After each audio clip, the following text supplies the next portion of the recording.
Femme qui court avec les loups, histoire et mythe de l'archétype de la femme sauvage, par Clarissa Pinkola Estés, publication 2021. Extrait de sa postface, l'histoire comme remède. J'ai connu dans ma jeunesse ces moments où, lors d'un repas, d'un mariage ou d'une veillée, on racontait des histoires et des blagues, on venait chanter et danser.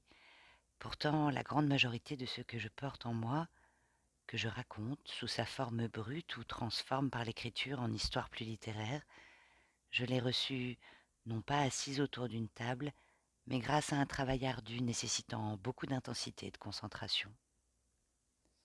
Pour moi, seul le travail permet à l'histoire de prospérer.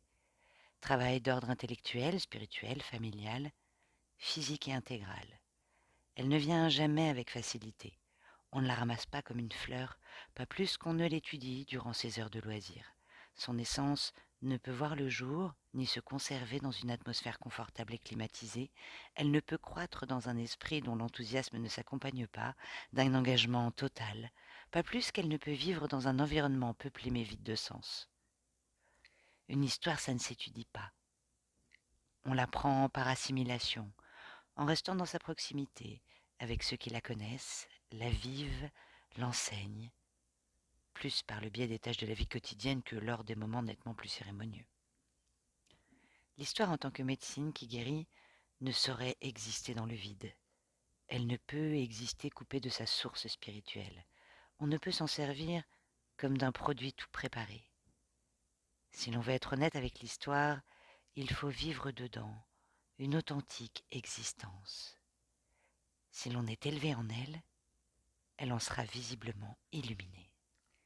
Dans les traditions les plus anciennes de ma famille, qui remontent très loin, à autant de générations qu'il y a de générations, comme disent mes abuelitas, le bon moment pour raconter l'histoire, le choix des contes, celui des mots employés, le ton de la voix, les commencements et les fins, le déroulement du texte et tout particulièrement l'intention, derrière chacun d'entre eux, tout cela est le plus souvent dicté par une sensibilité intérieure aiguë et non par une impulsion extérieure ou l'occasion du moment.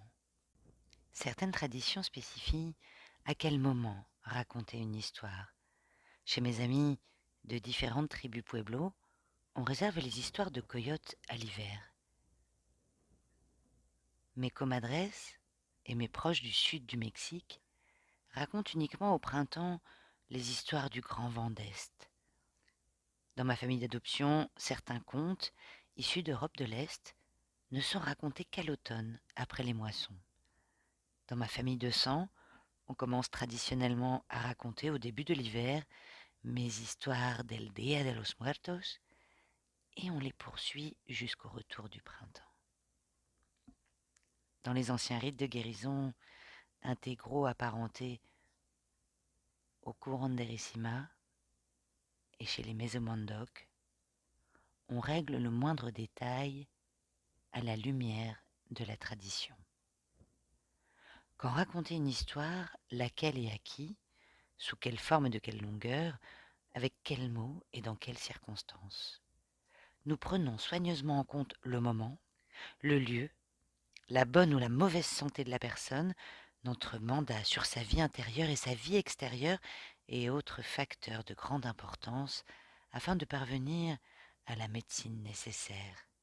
Dans les méthodes les plus fondamentales, il y a derrière nos rituels ancestraux à la fois un esprit de sainteté et de totalité. Et nous racontons une histoire quand nous y sommes appelés par le pacte que nous avons avec elle et non l'inverse. Tout comme dans le cadre d'une formation analytique sérieuse ou d'autres arts de la guérison rigoureusement enseignés et contrôlés, nous sommes formés pour utiliser les histoires comme une médecine. Non seulement à savoir ce qu'il faut faire et quand le faire, mais aussi, surtout à savoir ce qu'il ne faut pas faire. C'est cela plus que tout autre élément qui différencie l'histoire en tant que distraction, forme parfaitement valable en soi, de l'histoire comme remède.